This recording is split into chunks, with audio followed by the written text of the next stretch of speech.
and welcome to Shelley Has Opinions, the hit podcast where the Chatfield Girls try and guess their shy sister Shelley's opinions on a variety of topics. My name is Holly Chatfield Flanagan, and with me is... Shelley Chatfield Allison.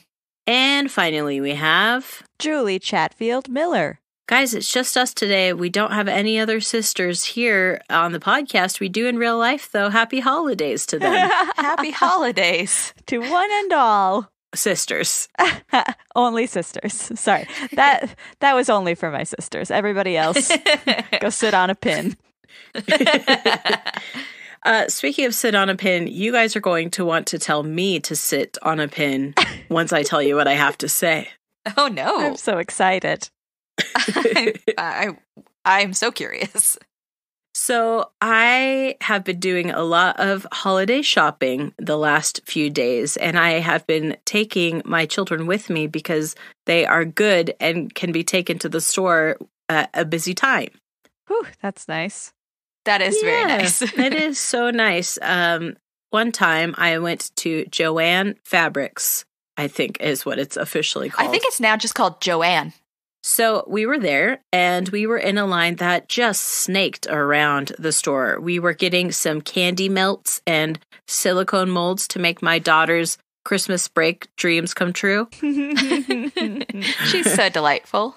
Isn't she, though? She also, her other Christmas break dream is to work on flooding techniques. What? For cookie decorating. Right. I was like, rain a lot? Yeah, conjure the rains. We were standing in line, and I was contemplating my mortality, as I want to do.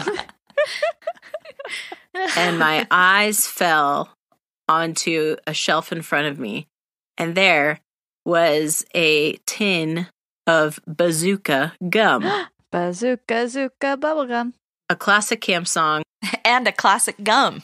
A classic gum. And guys, I have a confession to make. I haven't been very fair to you and the world at large. Okay. What? I had a dear collection when I was a child, and I hadn't remembered it until I beheld this Bazooka bubblegum tin. I used to collect Bazooka Joe comics. I remember that, actually, now that you mention it. Oh, man. I kept them in an Altoids tin. I had not thought about it for a long time, and I had looked down my nose upon those who had collections. On this podcast and in real life, just always commenting rudely. And I did not realize that I was a hypocrite. Most hypocrites don't. I had a collection. It was mine. And I loved it. And I remember that each little comic that was wrapped around the piece of gum had like a number, like 71 of 96 or whatever. And I jealously completed that collection. I gathered all of the comics. Wow. And I feel really, really bad. In that moment, all of the holiday hustle and bustle just shattered around me as me and this Bazooka bubblegum tin locked eyes over the course of time and space. So I have a question for you. Yeah. Has this now unlocked, like, the door holding back in your brain, and, like, now all you want to do is collect things? No. What? No, it should have unlocked the floodgates, and then just like nostalgia just takes over, and now all you want to do is collect beautiful things, like gum comics. No, if anything, it just reminded me that the things that I wanted to keep, I didn't really want to display. I just hid away jealously so no one could look upon them. So you had more of a dragon's hoard than a collection. Yes, tiny comic strips that smelled faintly of bubblegum. And mints. And weirdly, curiously strong mints. Yes. That's how I tricked everybody. Oh, you're looking for my Bazooka Joe comics? They can't be in this minty tin. Yeah.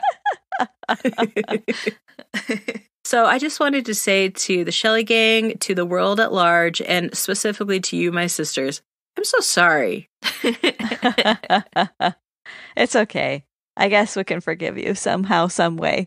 We'll just have to go back and delete all of those episodes where you said you hated collections. Perfect. So that's like every single one, I guess.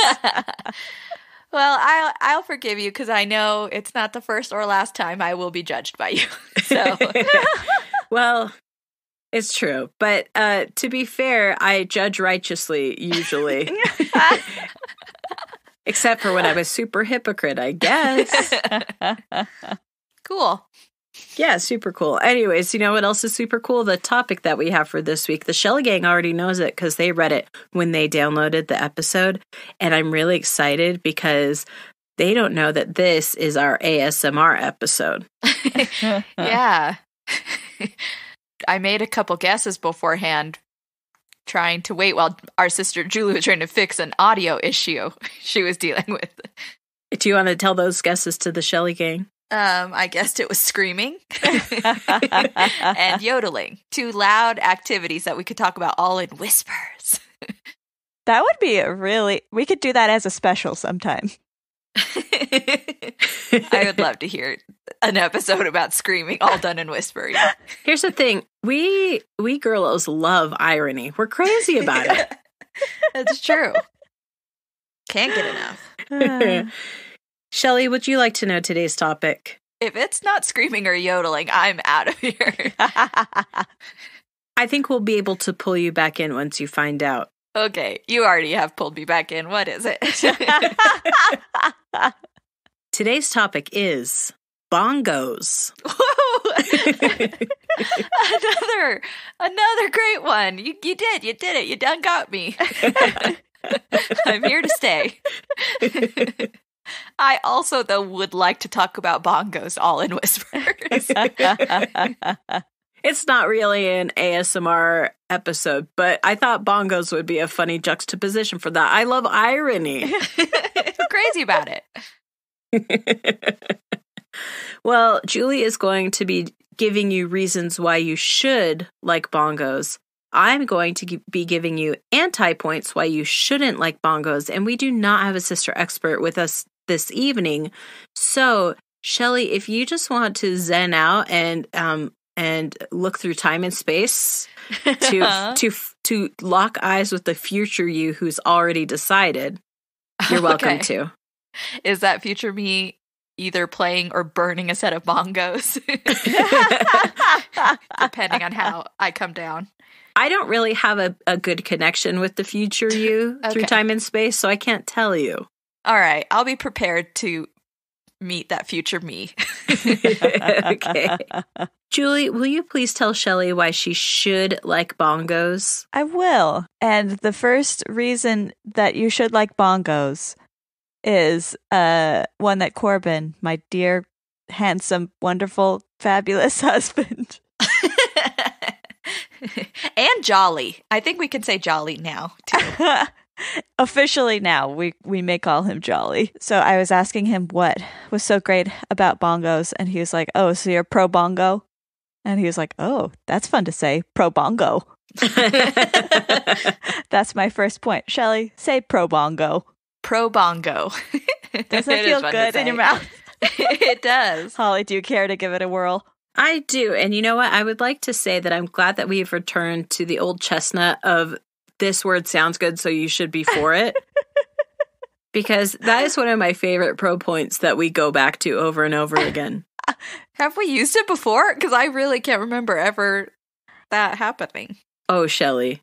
I know I've used it before. Maybe not for the word itself, for the topic itself, but I've definitely said, hey, this sounds fun. Say it. Okay, wait, let me give it a try. Probongo. I love it. It reminds me of proboscis. And who doesn't love a good proboscis? Plastic surgeons across the world. Well, they like it. They just like a smaller one, you know? Now I'm imagining a plastic surgeon working on a bee or something. Yeah, like a butterfly. Bongos are the happiest drums. If you hear somebody playing a bongo, you're just like, oh, that's fun. That lifts my spirits. That makes me feel happier. At least that's how I feel. And you know what? A lot of people in the world play bongos. And I bet all those people feel the same way, you know? What countries in the world are famous for bongos? Tanzania. Oh. Wait, is this real? Okay. I looked up bongo music, and the first thing that came up was bongo flava, which is very popular in Tanzania. Oh. It's real. I didn't listen to any of it, but it sounds, well, it doesn't, I haven't heard it. Okay, guys, I was going to say it sounds great. The idea is pleasing. I don't know. Can you guys think of any other, like, popular bongo music styles? I think, like, the only famous bongo player I can think of is Ricky Ricardo. And I don't even know if he played bongos. Were those bongos he played? I don't even know. Sure. And was he Cuban? Yeah. He was. Yeah. He So was. Cuba, maybe? Yeah. Can I tell you how this topic was brought to the small committee? I love that. Ricky Ricardo brought it.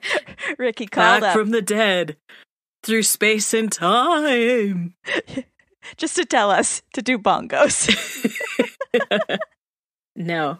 And much respect to Desi Arnaz, right? Shout out. Quite so. Yeah. No, I was listening with my children to Jason Mraz because they're current recent fans. And there's a lot of bongos Mm-hmm. in a Jason Mraz song. Yes. Oh, yes. Wow. Shout out to Jason Mraz. Much respect. I'm looking right now. Wikipedia says they're originally from Cuba. There you go. Desi. You know how there's like a state flower or like a state bird?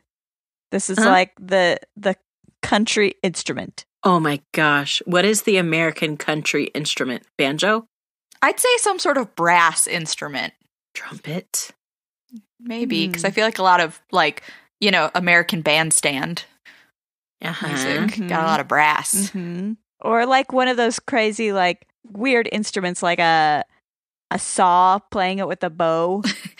Uh-huh. A jug. Or what about like a turntable? Yes. That's, I think, a very American instrument, comma, or question mark. I would argue that it is an instrument. Another very famous American music is jazz, and that features brass, lots of other instruments too. So, Shelley Gang, write in. What is the American instrument? We've got to know. What's our national instrument? There might be one. I'm going to be the expert. I'm going to look it up. Okay. I'm going to be so disappointed if there really is one, and it's just like boring. Like this block of wood, you hit it. On Wednesday, Corbin and I got to go tour the White House, which was very cool. And one of the trees, the Christmas trees, was themed with all the state flowers of all the 50 states. And it was so beautiful. And I don't know why I'm so obsessed with that tree. Like, I can't stop thinking about it. I guess it's because I learned something that day. Guys, we were all wrong, and we'll feel sad when you realize what it is. The national instrument of the U.S. Can I get one more guess? Okay, Piano. good guess. Julie, want another try? Piano, because you said Holly's was a good guess. It's actually, okay, and I feel ashamed of myself for not having thought of this one. The banjo. Holly said banjo. Oh, did she? That was the very first thing I said. didn't hear Now you say that. Now you've got egg on your face, Shelley. Yeah, but so good job, Holly. We've talked about a lot of instruments today. Did you guys know that banjos are really heavy? Oh, we're talking about banjos? Well, here's why I'm saying that. Banjo's really heavy. Corbin has a banjo that actually our grandfather gave to him. And when I picked it up for the first time, I was like, holy cow, this thing weighs like 50 pounds. But guess what is very easy to carry around? Bongos. They're very portable. But are they? I mean, they might be light, but portable means like I can fit this in my bag, like my backpack. Like I cannot, my bongos may or may not fit. I don't have a set of fold up. You don't have bongo collapsible drums. bongos. No, I don't. I am going to touch on this exact thing when it comes to the anti-points. So if we could just table this discussion for now. But you know what? They're maybe one of the most portable drums. So if you feel like I'm the kind of person who always needs to carry around some kind of drum, bongos might be a good choice for you. If they're one of the most portable drums, riddle me this, Julie. Why are they not a bigger part of marching bands? Famous for carrying. I'm going to touch on that also. Guys, I'm realizing there are so many names for drums that I don't know what they are.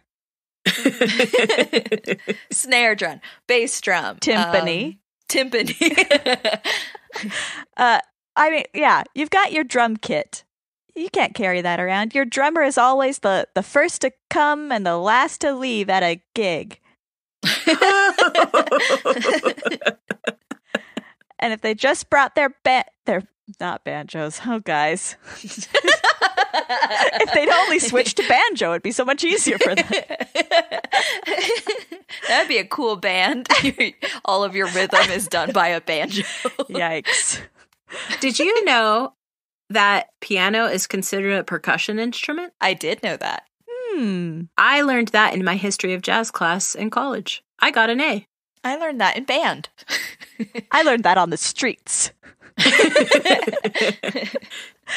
that what you call podcasting? Because you just learned it just now? No,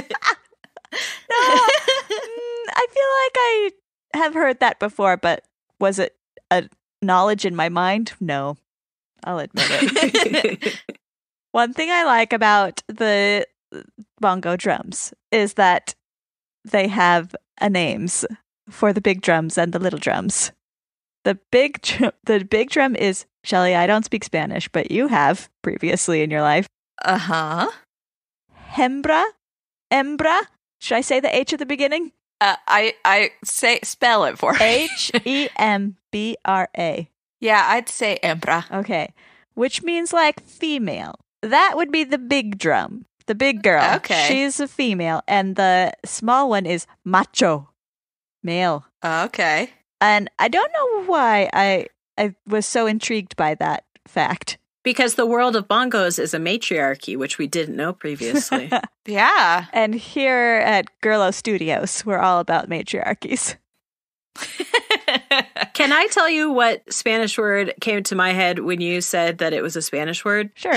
Yes, I'd love to know. Cabeza. Loco. Uh-huh. In your cabeza. Because I thought heads are kind of like drums. Yeah, I mean, the drums have, the head of a drum. That's a thing. Oh, Yeah. Look at you go, Shelley. Did you guys also know you can tune drums? Yeah. Yes. So By wild. tightening them or loosening them. Yeah. Yes, timpani have to be very well tuned. You have to really, in order to get like the lowest bass notes, you really have to like non-stretch, like unstretch a drum. So it's the floppiest. Oh, God. So it just goes, you get it. I love that sound. It's a nice crisp sound that you want from your drums. You can barely hear it. You could just kind of feel it, It's just... I mean, it's essential to any musical sound. Yeah, it's a part of every song. You just don't always know it, but you can always feel it in your heart. I'm realizing I know more stuff about drums now that we're talking about it. Just facts keep flooding back into my mind out of my memory trash can, just jumping out. And I'm realizing I know a lot less, and I'm saying a lot of silly stuff.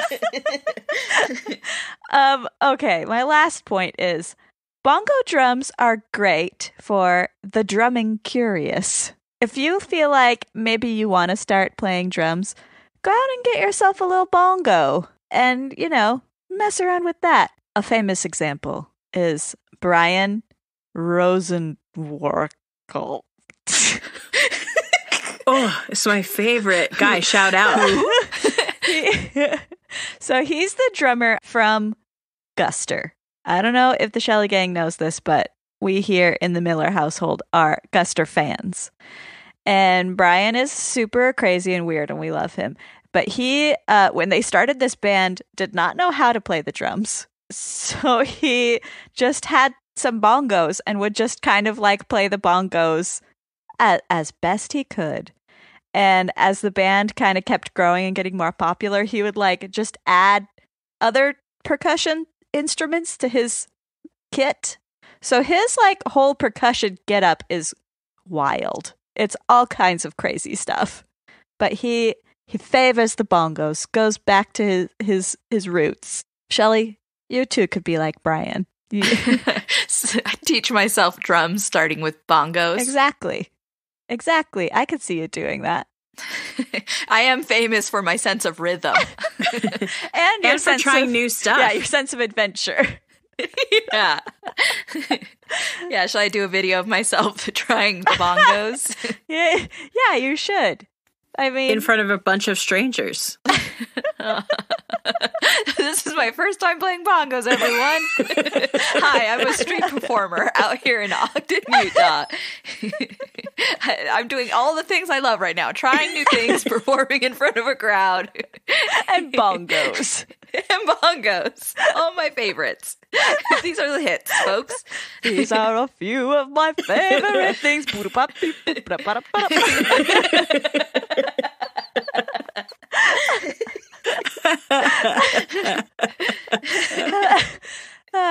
Anyways, Shelley, I hope you choose bongos.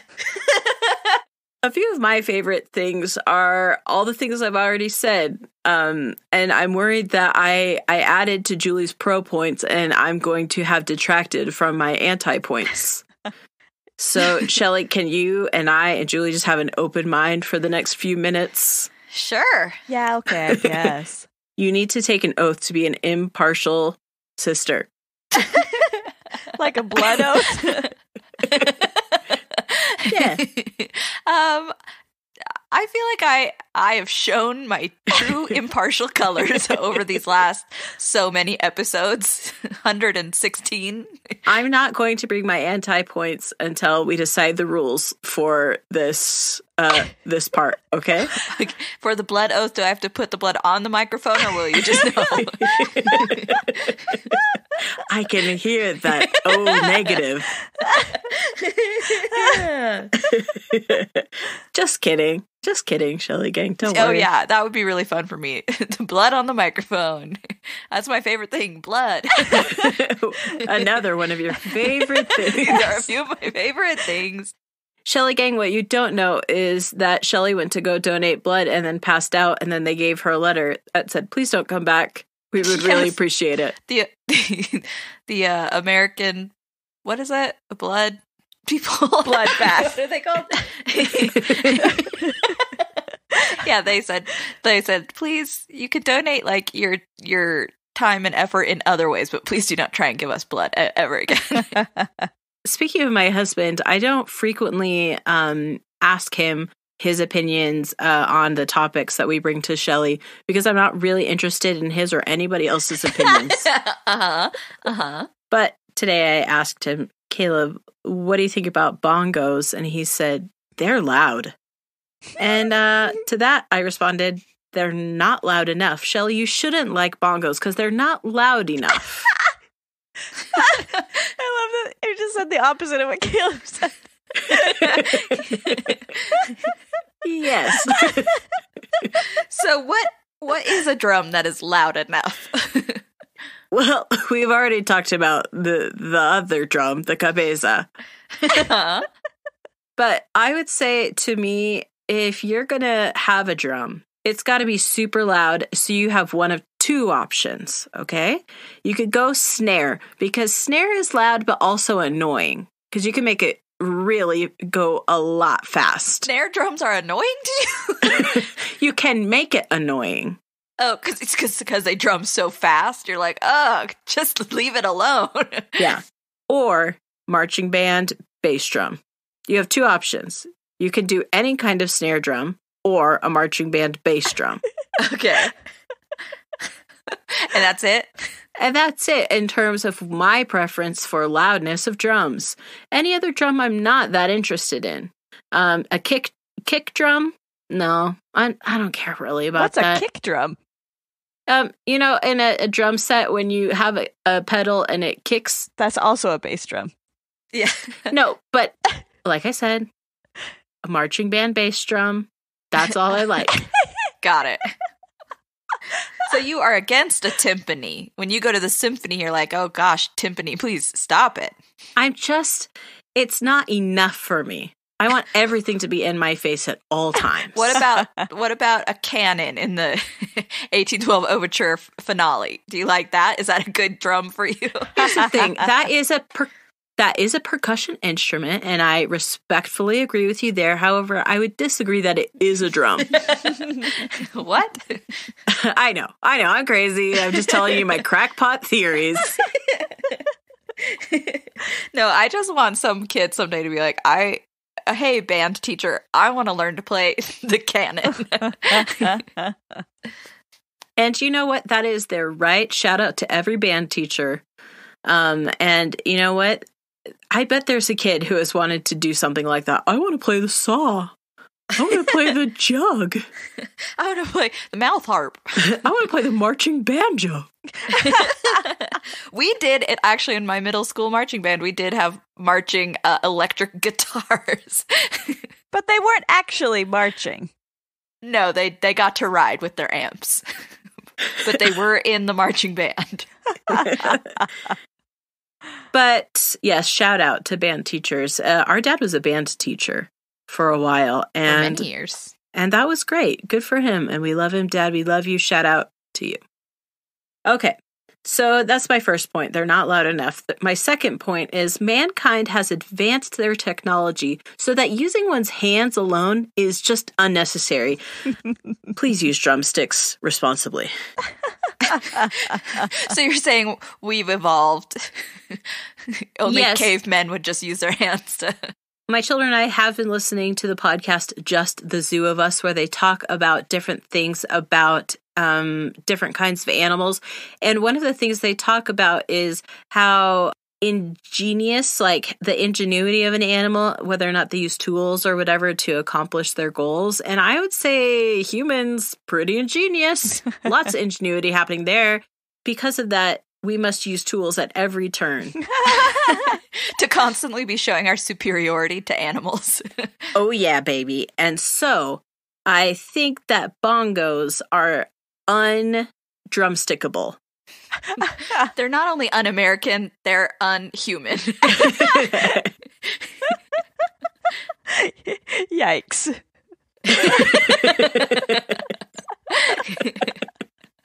But I would counter that with saying, just by the fact that you are using a drum, which has not been grown in nature but crafted by humans, you are using a tool. These are not nature's drums. Shelley, this is not a debate class, okay? I'm sorry. You're not allowed to argue back. I forgot. I'm just here to keep my mouth shut until it's time to share my opinion. No, you took a blood oath to be an impartial person. If I took a blood oath, I would not be talking because I would be passed out. No, Shelley, you can talk all you want. Just agree with me. Okay. Okay, so that's my second point. My third point is technically what size is a bongo and when does it become a timpani? I would love to see a timpani player using their hands to play a timpani. They're like, I taught myself on the bongos. This is the only way I know how to play. I have grown up and now I'm up to timpani, but still got to use my hands. Yeah, so really I would argue the reason that I thought of that was because I have seen a bongo, like Julie said, where there's a bigger one and a smaller one and they're combined, right? So those are bongos. But also going back to my best friend Desi Arnaz, his bongo was long, very long, and he had like a necklace that held it up. Beautiful. Was that a bongo? Yes. And he played Babaloo on it. And then Lucy tried to play Babaloo and she said, Babaloo, Babaloo. I don't know what it means, but Babaloo, Babaloo. Okay, I'm going to be the expert now. So mostly I'm just concerned about bongos as an amorphous idea. I feel like we need to really pin down bongos. And if they're unpin downable, we should just disregard them on the whole. Oh, okay. So just... if they are not specifically defined by a certain size, they are no longer valid as an instrument. Yeah, because I think what a naming device or what language in general is supposed to do is to convey precisely the thing that the speaker is trying to convey. And if you are not being precise with your words, then why are you even talking? You know? Got it. I believe Desi Arnaz played the conga drum. Well, it's true. You're right. That sounds good. That sounds good to me. That sounds pretty good. I mean, I really liked it when he did it. And now I'm looking at lots of pictures of him playing it, and he's great. Guys, he's great. Well, I guess that proves my own point, is that the language, the word of bongos could mean conga drum. I don't know. I don't know. When I hear bongo, I see the little, like, the two drums smushed together. Smushed? You know? they're usually, like, attached. They're not... You guys and your floppy drums. No, but they're usually attached somehow. No, they're mutated, like, together. These are the ones that are grown in nature. Oh, man. P.T. Barnum was like, and here are the bongos. And everyone, like, cowered in the crowd. Ooh. What a freak.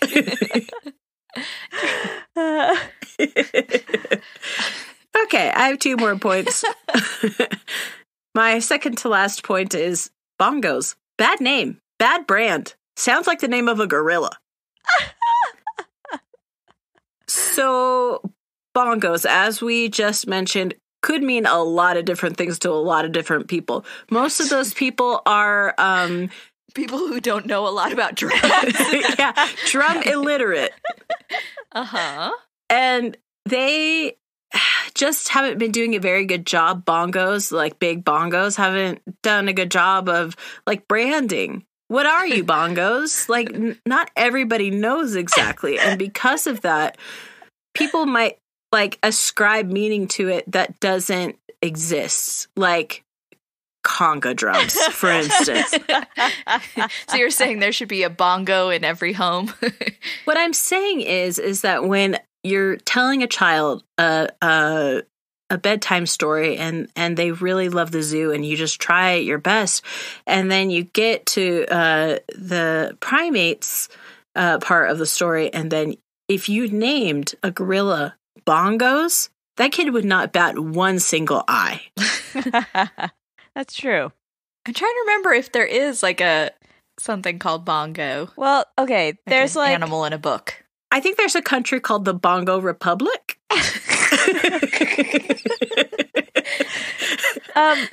On Fun and Fancy Free, what's the bear's name? Yeah, isn't he Bongo? I think his name is Bongo. Guys, expert on the case. So, yeah, I just think it's a bad word and a bad brand, and, you know, it just doesn't mean anything anymore. Now that we've been saying bongos a lot, like...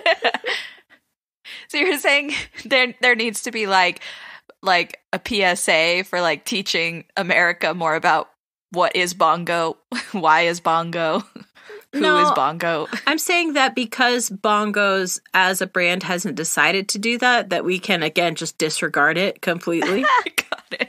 It's an illegitimate thing because they're not like the top brands. It's not my job to educate the people about bongos. I don't care that much. If I choose to remain ignorant about something. No, I'll educate myself whenever I want, which is not now. Well, I'm going to force you to be educated. Confirmation, Bongo the bear Yes. Fun and fancy free. Okay. Yes. Smart. So, yeah, just bad branding. Eek. Eek. Sorry, big bongos. A bear just stole your brand. What are you going to do about it? And by just, I mean in like the 1940s. I have one more point as to why you should be anti-bongos, Shelley, and that is, as a member of the disbanded hippie club, I cannot be associated with bongos or any hippie-affiliated products. Are bongos hippie? You would bring a bongo to a drum circle, for sure. That's true. Are drum circles hippie? I think hippie, maybe not is in the 1970s, but rather just like, you know, a lifestyle, like a type of lifestyle. Okay. All right. Yeah, it's really awkward for me to say because there has been some litigious things in the past when I've broken my non-disclosure agreement. But I did, the topic of bongos was so important to me that I decided, you know what? Let the hippie club come and get me. You know, when I was in the 4th grade and there were a bunch of girls and we all had a club and it was the hippie club and then I wasn't in it anymore. Were we in separate hippie clubs? Yes. Because I was also in the hippie club, I think, in 4th grade. Yes. And we even like made like the fringe vests with beads and everything. We had a 3-ring binder. Oh my gosh. This is wild. Anyway, so again, Shelley, you should be anti-bongos because now that you and I were both in a hippie club and we're not in it anymore, it's kind of like dangerous for us financially. Financially? Yeah, the hippie club is going to come for us when they hear this podcast and be like, if you look at the fine print here, you weren't supposed to talk about any hippie-related products, and sorry. Yeah, hippies are notoriously litigious. Shelley, now's the time we've all been waiting for, the opinion of the MVP of this podcast, the most Vulpix podcaster. Shelley, I've been playing Pokemon Shield, and guess what? My son's not impressed. Do you prefer the regular Vulpix or the Alolan Vulpix? Oh gosh, I don't know. I love the Alolan one. He's icy. I made a joke about the Alolan region, and Corbin looked at me with so much love in his eyes and said, "You're such a nerd." So much. Shelley, what do you think about bongos? Oh, well... You're acting like you weren't expecting me to ask you. Guess what? I wasn't. Shelley. I was thinking about Pokemon. Okay, so bongos, not even banjos, or conga. We talked about a lot of different instruments today. Pro bongo is very fun to say. Yes. I agree with Julie's first point very strongly. I have a little quibble with her second point, which is it's the happiest drum. I think for my money, I would say steel drums are the happiest drum. Oh. I think they sound very happy. I would say that's happy, but like laid back happy. Bongos are like energetic happy. And I would say not a drum because it's not a pulled skin over a hollow thing. Oh. But they are called steel drums. So I guess I don't technically know their genus, but I would guess they are a drum. I'll be the expert right now. As for easy to carry, I would say that is debatable. I know they're not like very heavy, but I would also not say they're very easy. But I also would not be the kind of person to carry any instrument around with me ever. Not even like a little harmonica in your pocket? No, because I can't play the harmonica, and I've never been able to. Steel pans are a musical instrument originating from Trinidad and Tobago and are informally called steel drums. Well, so I guess that's true. So I guess they're not the happiest drums. Booyah! Because steel drums are not drums. Also, technically, there's something called a hand pan, which is an inverted steel drum, and you play it with your freaking hands. Yes, I've seen these before. They're very cool. Wow. I feel like I need to go listen to some like great music now. Like, we've been talking so much about fun instruments. We've learned a lot today, and I hate it. And I'm glad Julie taught me their names because that's fun. I would agree they are good for the drumming curious. Like, I know that when we have taken Jet in the past to like, you know, like special little festivals or whatever, and there a couple times was like tents set up just like for fun with music for little kids. There were conga drums, or not conga, dang it, so confused. Bongo drums there. So they are good for, I think, if you're just drumming curious, you could just, you know, have a pair around and just like drum on it when you feel like it, and no muss, no fuss. And as for not being loud enough, I guess I don't know. I would have to hear like a side-by-side comparison with every other drum. Can't you just follow your gut? You're not a scientist, a drum scientist. I think if you hit it hard, it would be loud. I think that's how sound waves work, right? I also took a sound waves course in college and did fail it, so I didn't learn a dang thing there. Did you really? Yeah, I accidentally signed up for a 300 level physics class in my first semester of my freshman year. So Cool. I'm surprised they let you. I just like, oh my gosh, it sounds amazing. And then I was like, oh no. That's cool. I wish I had taken that physics class. That sounds fun. As for only drumsticks being a viable way of playing drums, I will disagree with that heartily. And as for knowing what size is a bongo, I feel like that is a personal bit of information that you could learn and then know what size a bongo is. I would have sworn, I would have taken a blood oath that Desi Arnaz played a bongo. And so because of that, I don't know. You have to sacrifice yourself in a volcano or something. That's more their branding. I would say conga's not out there hustling every day so that everyone knows exactly what a conga drum or bongo drum is. Yeah, I guess I would just think like I would probably call any drum you pretty much play with your hands a bongo drum. Uh-oh. Don't get into that territory. I would know technically in my heart it wasn't true, but it was just like, it's bongo. And as for the hippie club, I'm not afraid of them. I'll play a bongo if I want. That's the most. Come get me. That's the most important message of all of this whole episode. So I think, I guess I still don't know. I wish we could have like a musical, like some clips, so I could hear examples. Because I don't know if I can hear what bongo drums sound like exactly in my head, but I think I'm for them because they are kind of fun to just like drum on if you want. Like I feel like kids often, like in a school, if they take music class, you know, you might drum on a bongo, and musical education is important, and for some children who maybe are not musically inclined, that's a great one to just be like, here, you can just play the bongos. And yeah, it's just like a fun way to make music kind of wherever you are. Because I'm sure there are people who carry their bongos with them just wherever. And so yeah, so I don't know. I guess I'm for them. But I also don't know if it's my favorite drum. I do need a side-by-side comparison now of every drum in the world. We're not asking you if it's your favorite drum. I know. I know. The topic for today is, are bongos your favorite drum? And if you answer wrong, you will never be able to change your mind. I know that is not how you guys approach it, but that's how my mind approaches all of these. Which is why we do this podcast, Shelley.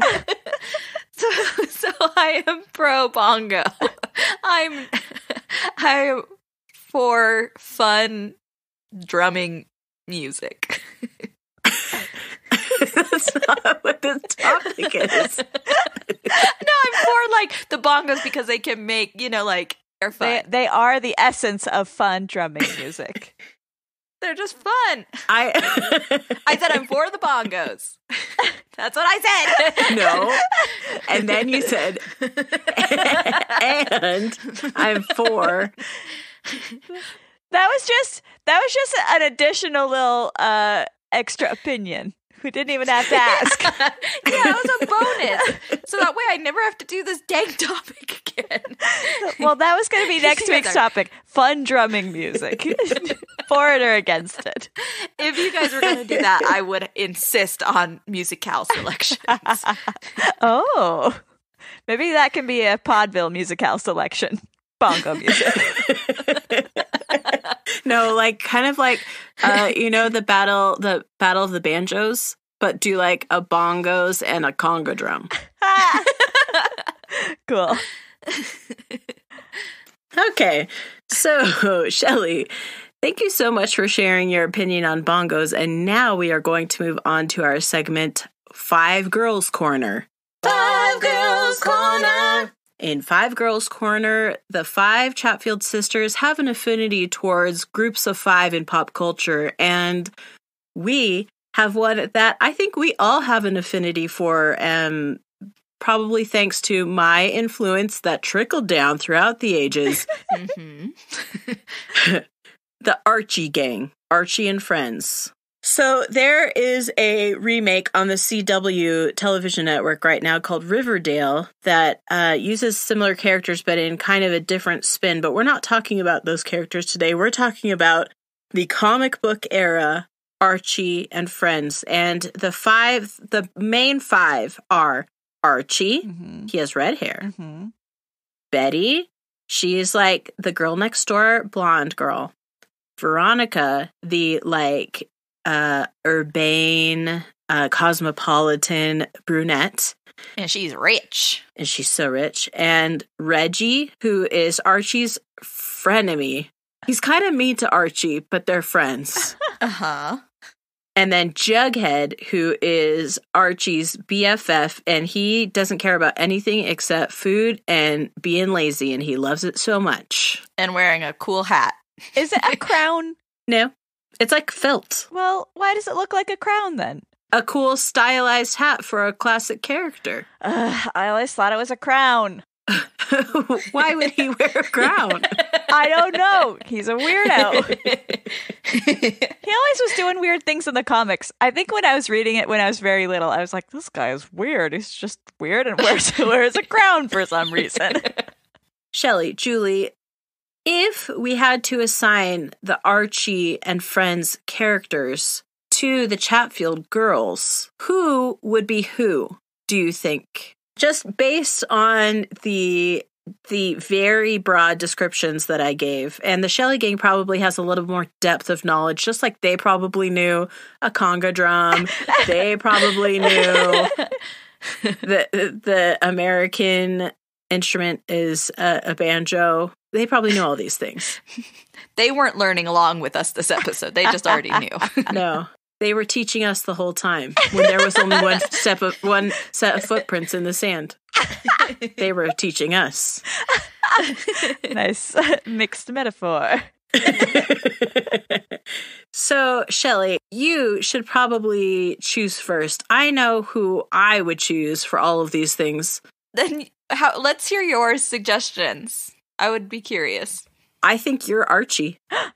Really? Yes. But Archie's not even blonde. He's very indecisive, though. Here's the thing. Archie lets life happen to him. He's kind of like the Seinfeld of the group. Like, he's like the one normal guy surrounded by a bunch of characters. Uh-huh. And he has, crisp-cut fry on the side of his head. Yes, which Shelley secretly does. Shelley, what's your favorite kind of French fry right now? Oh my goodness. I'm kidding. Okay. Oh my gosh. My heart's pounding. But I don't know if I feel qualified to be Archie because I have 3 redheaded sisters. Yeah, but to me, man does not live on bread alone. And by that I mean, looks aren't everything. You know what I always say, 1 in the hand is worth 2 in the bush. Take that frown. Turn it upside down. I knew there was a saying, but I couldn't remember it. So I just opened my mouth and hoped for the best.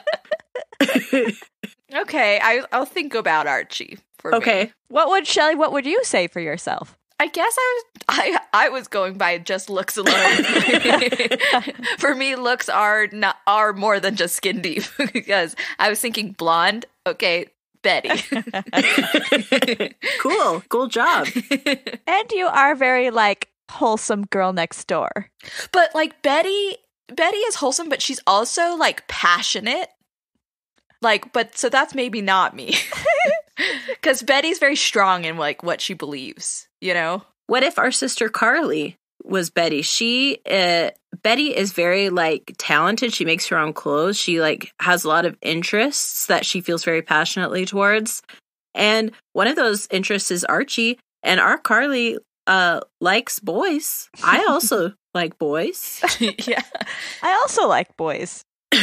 Let's all be Betty. I don't think that qualifies for 5 girls corner. 5 Betty corner. So I would put forth our sister Carly as Betty. Holly, I'm curious, did you put yourself as Reggie? Yes. I was gonna say you would be the Reggie. He does look real tough in this picture that I see him in. Here's the thing. He also really is vying for Veronica's attention, but she's not really feeling it. She wants Archie because Reggie's kind of a turd. He occasionally has moments where he's like lets his guard down or whatever and is nice, but he is pretty antagonistic towards everyone most of the time. And since Holly complained earlier today about people are giving her too many presents, and her kids want to talk to her too much. No. Just generally, like, right this moment in time for me, I am feeling very Reggie. I would say I can see that. Because Reggie is also very strong in his opinions. Yeah, he's not afraid. So, Julie, who would you want to be? What's the... Veronica? Is that her name? The dark-haired one. Could I be Veronica? Well, what makes you a Veronica, I guess, is the question. Because I'm so rich. Your husband works for the federal government. Yeah, he works in the Office of Tax Analysis. He's got access to all that tax data, and therefore... Not the tax money, just the data. Money, just the data. So, we're rich.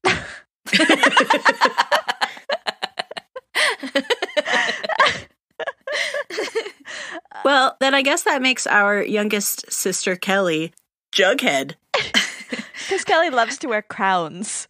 No, it's a felt hat. And I would say she probably would love to be able to be a little more lazy. She's a busy gal. She works hard. She is a busy gal. She works gal. very hard. I would also say that Jughead is like the town eccentric in the sense that he just does his thing and the people are like, that's a weird hat. And he's like, okay, cool, whatever. Yeah, I would agree with that. Kellie would just like does her thing. Yeah. But not that other people think Kellie's things are weird, but just like, I don't think Kellie's living for other people. But I also think Kellie is nice, and I think Jughead is nice too. Super nice. So, Kellie, you're nice. And in Riverdale, he dates Betty. Shelley, have you come around on being Archie? I'll be Archie. Fine. Either I'm willing to trade you if you want. No, I will be Archie. So you have to dye your hair red now, Shelley. You know what? I have enough redheads in my family that I have been curious in the past how I would look as like a strawberry blonde. You would look great, but I don't think they put strawberry blonde in a box. Yeah, I don't think they do either. And Archie's more of like an orange. You could get that easy enough. Try it, Shelley, and then I will shave a Chris cut into the side of your head. Nice. Delicious. Shelley, what is your favorite French fry? I think it might be actually waffle fries. Oh. Shelley. Well, this has been our segment, 5 Girls Corner. Five Girls Corner. Shelley Gang, thank you so much for joining us for another episode. We hope you learned something today. We hope that that's what we do. That's why we are here for you, to learn something. Not. Psych. Not. But what we really are excited about is you learning about us by going to our website, shelleyhasopinions.com. That is SHELLEY, hasopinions.com. And there you can learn about us through looking at our faces, at general pictures. You can look at our biographies of general biographies. You can look at all of our old episodes, which Julie says we have to delete, so hurry up.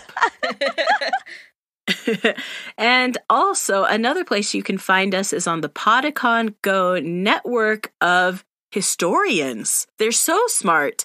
They're a family-friendly network of podcasts. You can choose any show, any episode, and you can listen to it with anyone from 1 to 100. And then after that, Podicon Go says, "Excuse me? What? Huh?" They get really angry, is what I'm saying. They're so litigious. But there you can find so many podcasts of your choice. You can learn things on the Podicon Go network. You can also you could just turn your brain fully off. Just have fun. That's my kind of podcast. is one where you turn your brain off and your heart on. Okay, guys? Oh my gosh. Shelley Gang, we just want you to come back next week with your heart on and your brain fully disengaged. That's how we like our audience. Warm and dumb. Loving an idiot town.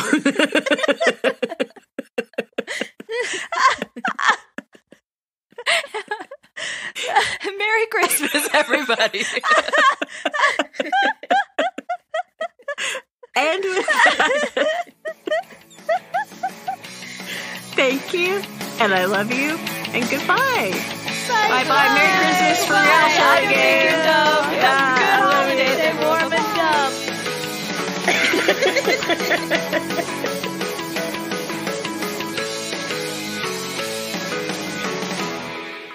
Gosh dang it, Shelley. Where are you?